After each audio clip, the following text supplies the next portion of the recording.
Isa nga sa naging highlights at until now ay pinag-uusapan sa social media ang naging performance ng SB19 kasama ang icon sa napakagaling na boses at banda ang River Maya vocalist na si Rico Blanco.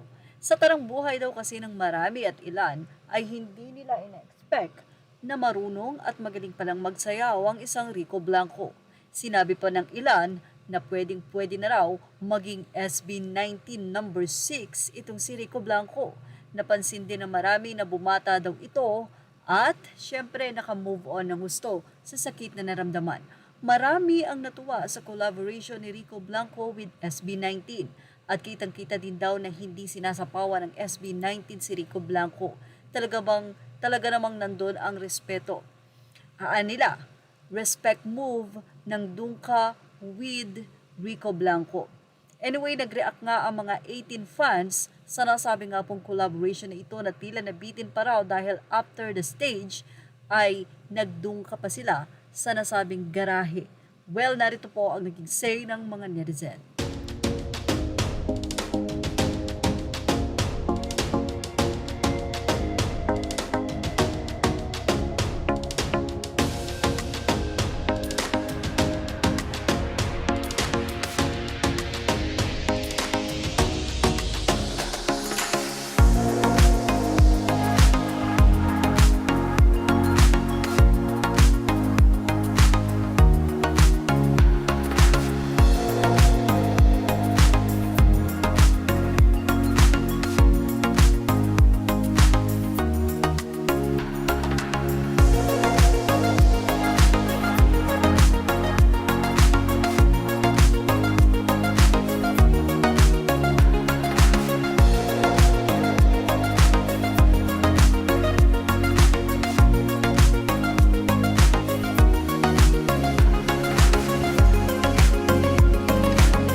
Request nga ng mga 18 fans na sana nga daw muli ay makasama ng SB19 si Sir Rico Blanco and this time mas matagal na sanang dance move. Yan ang ating show to stop update. Images are all credit to the rightful owners. Please like, share, and subscribe.